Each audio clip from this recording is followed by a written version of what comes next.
Hey, this is David Owen. And this is Marian Cowagowan. And this is You Show Me Yours Rewatches Degrassi Junior High. And this time we watched Season 2, Episode 10, Censored. This is a little bit like that other fine Canadian export, the Alanis Morissette song, Ironic, in which the name that we're using for the thing is not actually accurate, because is this actually censorship? You decide. Yeah. So basically Spike is still pregnant. Yes. And is getting more pregnant by the day. And more parents are upset about it and want her sent somewhere else. Mm-hmm. Is there somewhere else to send her to? I don't know. They don't care. They just want her not here. Yeah, the implication seems to be like a school for girls like her. Mm-hmm. Do schools for girls like her exist still? I don't know. Anyway, and Caitlin is pissed about it. Yes, she overhears some parents speaking to the principal. And decides that she has to write something for the school paper and decides it's going to be helpfully about like reminds her. It has to be what, 200 words or something? Can I 200 words is like a page of in Word. Yeah, it's a page. When she hands it in, it looks like about 3 paragraphs. Yeah, single spaced. And let's just get this out of the way. This is one of my least favorite tropes in movies and television. When we're told that someone is such a good writer, and then they write something and it is dog shit. Yeah. I'm like, did anybody who wrote this script, is any of you a good writer? Because that's not, yeah. Mm-hmm. Which I will give you some quotes that I've memorized from that in a second. So Caitlin writes this impassioned piece about Spike shouldn't have to leave Degrassi, and turns it in, and Nancy's like, oh, this is really good, more exposition. And Mr. Radich is like, sorry, you can't publish this. This is opinion. Our publication is for news. And Caitlin, this is censorship. This is terrible. You can't, blah, blah, blah. And Susie jokingly suggests, you should start an underground newspaper. And Caitlin's like, yes, I'm going to do that. And Susie's like, I was kidding. You can't do that. But she does it. And basically it's just copies of the one thing and passes them out. And everybody's all upset and supporting Spike and blah, blah. Except for Spike, who goes to Caitlin and is like, did you ever think about me in this? Or no one asked me what I want here. Yeah, which had already been pointed out to Caitlin. Mm-hmm. She was, when dismissing it,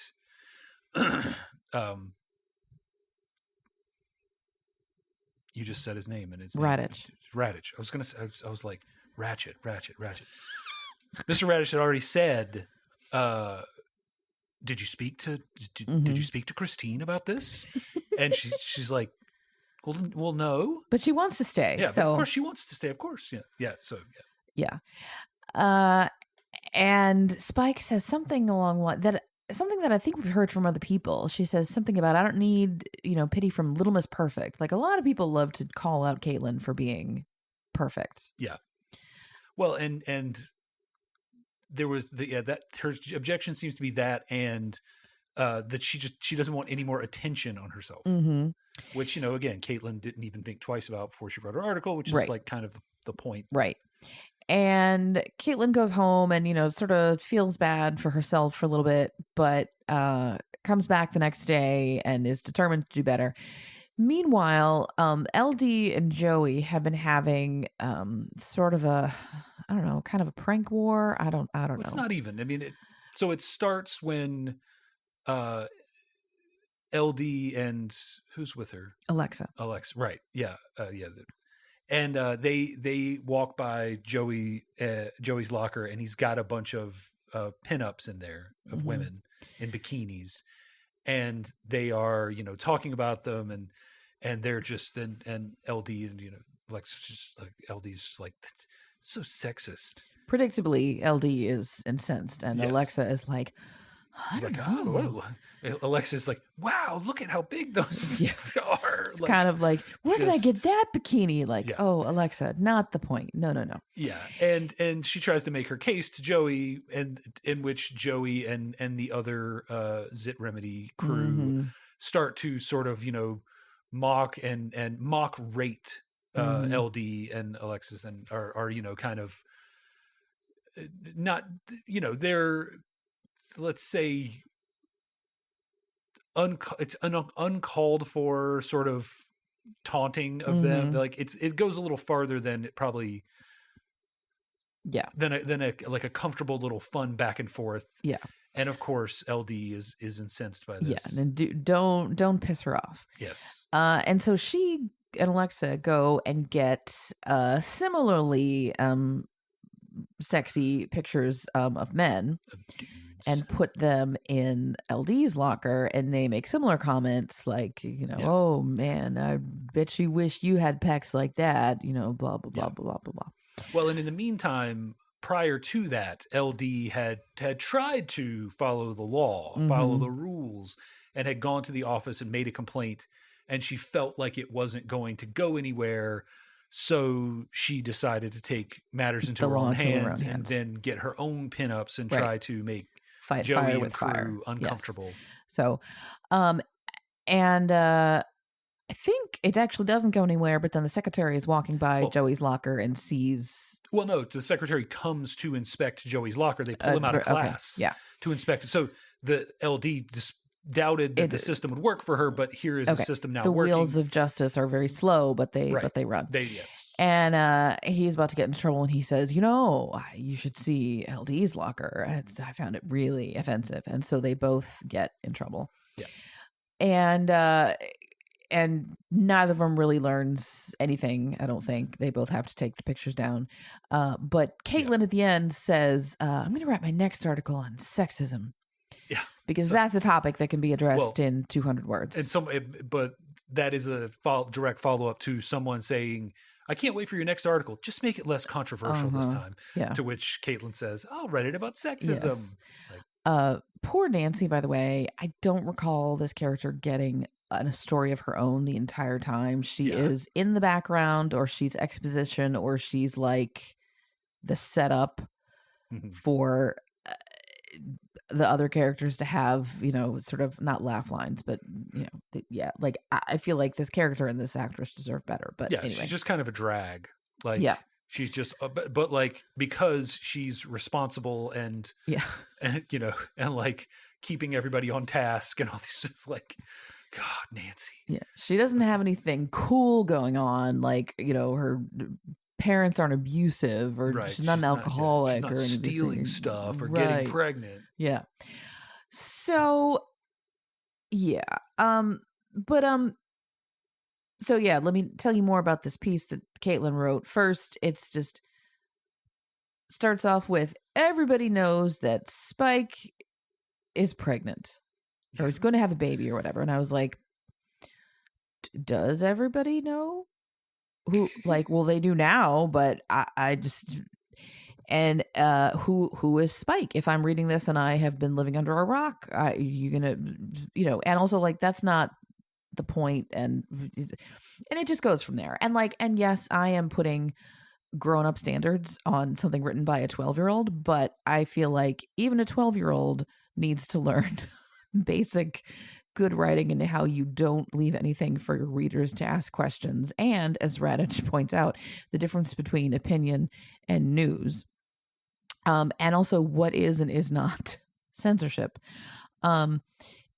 Student journalism is kind of a tricky area as far as censorship, because the school is sort of a publisher, and they have some say over what gets put in a publication. I don't know how it works in Canada, but here I think there has been some freedom of speech established for students, but not at all schools. For example, not at a private school. But anyway, sorry, you didn't ask for a media law lecture, but yeah, the way, based on what he said, this is not censorship. This is him saying this does not meet the purpose of our publication.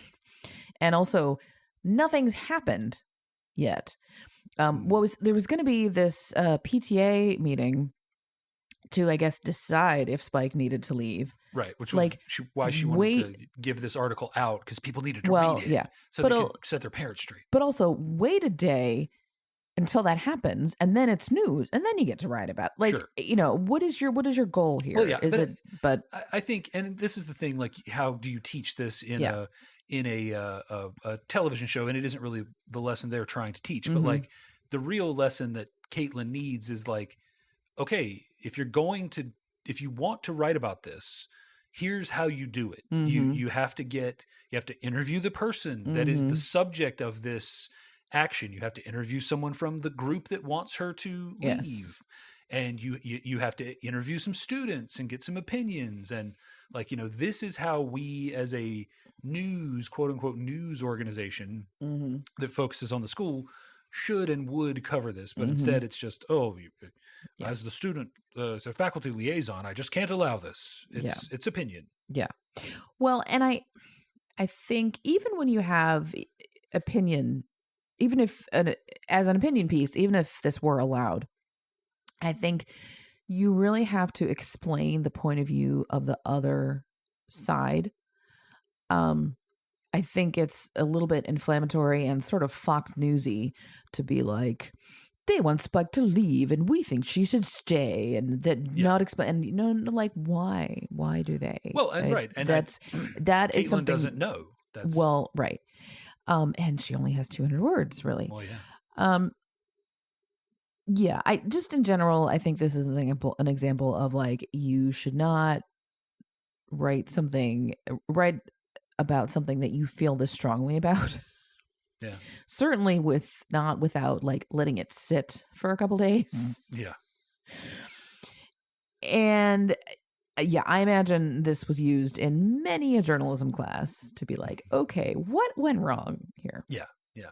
So, but yeah, and it doesn't even get into like how would Spike feel about this, and how much should you consider the feelings of your subject?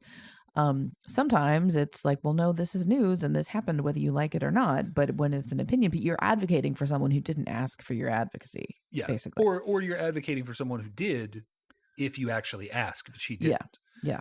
But either way, yeah. To be clear, I think Spike should not have to go to another school. I think that's stupid.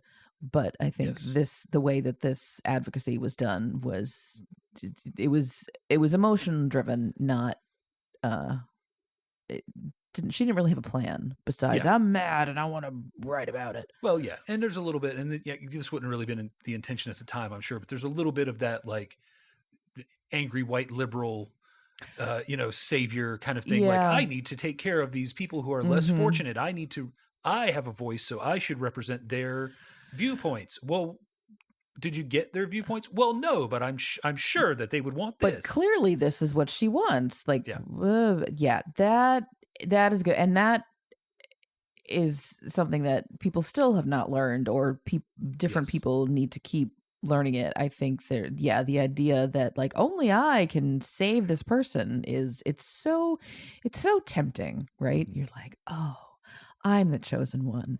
I'm going to write a thing that's going to get an A++++, and it'll fix everything, and everyone will be so proud of me. Yes. And meanwhile, the other person is like, dude, I can write too. I just need, paper. Just give me the thing. And they would, and that's, that kind of hurts, right? When you don't get to live out your fantasy. But yeah. Speaking, to other people who need sort of a talking to about how to conduct yourself when over emotional matters. LD, babe, I love you, but screeching at somebody that the thing they're doing is sexist is not going to get them to stop. Yeah. Yeah. And like this is I think every passionate, smart, equality minded 13-year-old goes through this. Like, you know, their parents have not taught them how to how to be, I don't know what, how to be real men, I don't know what. Yeah. Um Well, I mean, generally, sure, but like in the case of LD, I think it's worth exploring the uniqueness of her character and how she would have arrived at this place as the True. youngest daughter in a family of men, of brothers and a father and a mother of uncertain origin or of uncertain status. Well, She no, we know her mom died Oh, okay. I wasn't sure a if we knew. while ago. We don't know Okay, I when. don't. Yeah, oh, right, the hospital thing, right? Yeah. Yeah. I totally forgot that.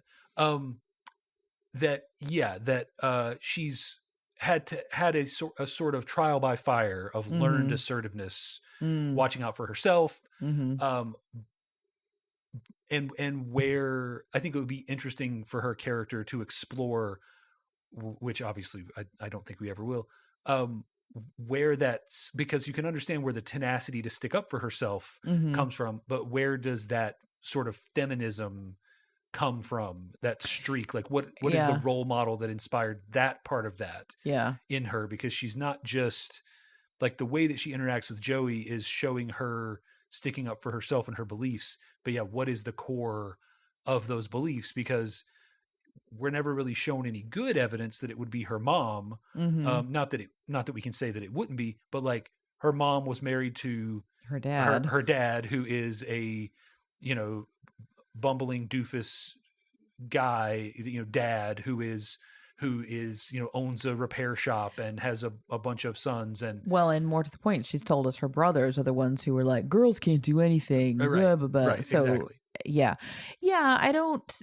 Yeah, was it just sort of a natural, you know, pendulum reaction to my brothers act like this, and so I go the opposite direction? Or did someone, you know, she read a well-timed book about Susan B. Anthony or Gloria Steinem or whoever. Yeah. I don't know. And this, I am not saying, by the way, that a 13-year-old should have a mature take on how to tackle sexism. Like, no, this is a stage that I think a lot of girls have to go through. I certainly did, where you don't have any chill when you see people being sexist meatheads.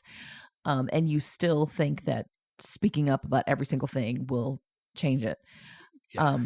And you don't have any perspective either. Like in the grand scheme of things, when it comes to problems, sort of gender-based problems in this episode, Spike has a way bigger one than anyone who's seeing the pinups in Joey's locker. Now, are those root of the same poison tree? Like, possibly, sure. But yeah, Spike's problem is a little more immediate and long-lasting than the pinups. But anyway, this is just phase you have to go through, and eventually you take some women's studies classes, and you know, go to 4 or 5 take back the night marches, and you eventually you refine your stance on some things, and your methods improve, and you know, and then a lot of the meatheads just stop being quite as meatheady, I guess. I hope. I have to say, I'm disappointed in Snake. A little bit Wheels. Wheels had been showing himself to be like the most emotionally intelligent of the group. And Snake has seemed like a good guy mostly, you know, like he's sort of adorable with Melanie, and he's got his classical guitar, and you know, but here he's all salivating over everything, you know. But I think that is probably more about inconsistent writing than anything else. So. Such is the curse of having this ensemble cast and like needing like, all right, we need some people to be sexist this week. It's going to be Joey, and I mean, it only makes sense that he drags the Zit boys along with him. That kind of thing. Or like, we need somebody to be, radically or indignant and feminist. And well, we've got LD, and I don't know who she like. Logically, she would bring Caitlin, but Caitlin's already in this other story. So I guess Alexa? Like that doesn't make any sense. Well, okay, well then we'll have her say, "Oh, they're so big, they must be fake." And also we haven't had her in a storyline for a while, so it's time. So we'll make it work. Yeah. I think it is possible for boys to be, mostly good guys, but yet, fall to this sexism stuff. But also there's the inconsistent writing. So who knows? Yeah, 100%. And there is something to be explored about which again, I doubt the show will do, about how easy it is to fall into that social influence of peer pressure of like, oh, well, my friends were all making fun of this person, or my friends were being sexist. And I joined in, and this sort of thing. Like there is, and perhaps we'll get an episode of that sort of thing. Something, not about sexism, but about, hey, don't go with the flow, man. Don't, it's cool to be unique. You don't have to. That's when they're all at Degrassi University. Yeah. Like, hey, maybe you've heard this about your friends and a bridge, and that's gonna, man. That's the episode. The episode's called The Bridge. Yeah. And it's about jumping off, not jumping off. And Stephanie's like, well, at one point, yes, but not now. Yeah. I just throw sticks off. We're back at that bridge. Yes. But now the bridge isn't cool. Yeah. So yeah, I don't know. All of this feels very 12, 13-year-old. So I guess it's hard for me to take it seriously because it's been quite a while since I was 12 or 13. But I imagine this was used to spark discussion in a lot of middle school, junior high classrooms. Yeah. And I don't remember, I don't remember if there was anything. I don't really remember much discussion about anything. I think the Spike pregnancy episode was sort of covertly sort of tied to like a refresher on sex ed kind of thing, of like safe sex refresher, but I don't remember Degrassi in my public school where it was shown, being the lessons being very explicit, because we were in health class. So when they related to things like you would learn in health class, like safe sex, sure. But when it was like, emotions, I don't think the male baseball teacher who taught my health class was up for a detailed exploration of emotional awareness. Why is it that the coaches always teach the subjects that require the most sensitivity and imagination, and they have none of it? Yeah. Like, if a coach taught calculus, like, I don't need. Well, I mean, of course, I never had a coach to teach math, so Well, I had a coach who taught science. That was that worked out. It that was part, earth science. That part is fine. That worked out well. That guy, and I mean, he was a science teacher first, and then became a coach. That's the thing. So I think I feel like the sort of the stereotypical dumb dog teacher. They're always like, I just want to coach for a living. I guess I could teach too. And the schools are like, we don't have enough teachers to tell you no. So sure, you can teach honors history, even though you don't know the names of any of these wars. Totally, because we need a golf coach. Yeah, we can't justify paying you just to teach golf. Right. So we need you to earn your keep some other way. Yeah, don't get me started. Anyway, yeah. So, what's the moral of this episode? I don't know. I think it is. On the surface, I think the moral is kind of trust authority. Like, I don't like that. Because if Caitlin had just listened to Mr. Radish and not published her article, because it was opinion and not fact, she wouldn't have had any trouble. And if LD had just waited for the justice system to enact its justice, she wouldn't have gotten in trouble. Only Joey would have. Oh, so, I don't know. I don't know if I like that. I think maybe it's more take a beat before you act rashly. Like, the situation is probably more complicated than you realize. Yeah, and I do think they are trying to hit on the ideas of real censorship and what that actually means to have your opinions censored. Like, if this is the sort of thing where like it comes with a workbook, there would be questions like was Joey harming anyone by having pinups in his personal locker? Oh dear. Should Caitlyn have spoken to Spike before that sort of stuff? But yeah, I mean, it's censorship is not always what it appears to be. Yeah. Slow down and take a breath. I think it's and kids, your passion is appreciated, but maybe just take a beat, take your foot off the gas for a second. Like, yeah. And just for a definition, now this is in Canada, so the American First Amendment is irrelevant, but people in the US love to talk about, of course I can say that. What about my First Amendment rights? Like, no, that's actually not. No, the First Amendment just says that the government can't prevent you from saying something or can't punish you for it.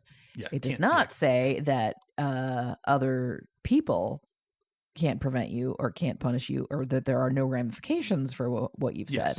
That you are consequence free. It is not that. Right. Your speech carries consequences. It does not carry legal penalties. It's not a crime. Legal ramifications necessarily. I mean, it's very limited cases it does, but yes, that you can say something hateful in public and the government can't do anything about that. But if you say something hateful in public and your employer decides it doesn't align with their values, they can 100% do that. They have that you have no recourse when they fire you. I mean, unless they're violating labor laws when doing so. But other than that.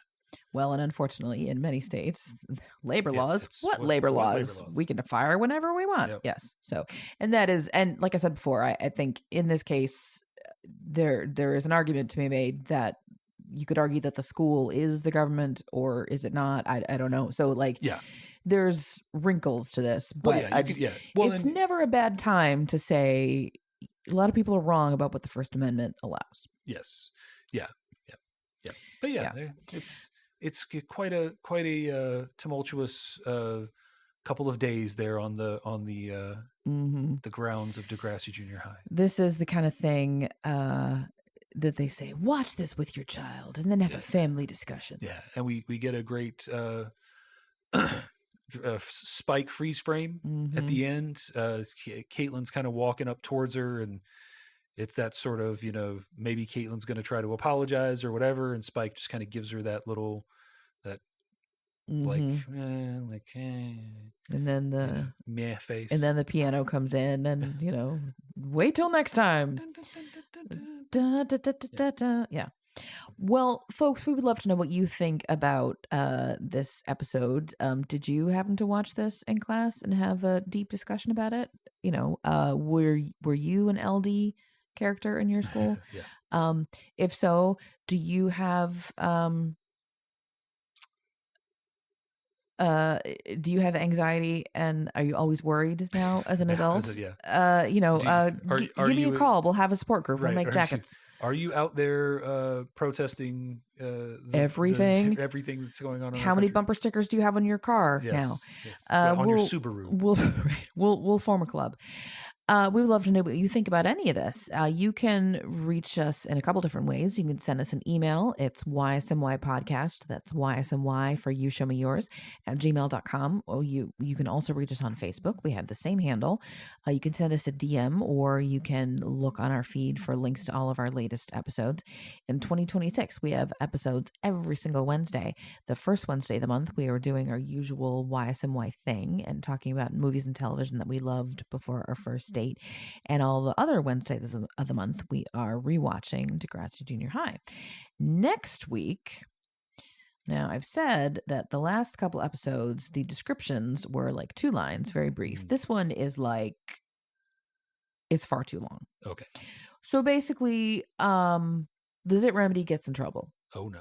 oh, what a tangled web we weave when we lie to our parents and they find out and stuff happens. Oh, no.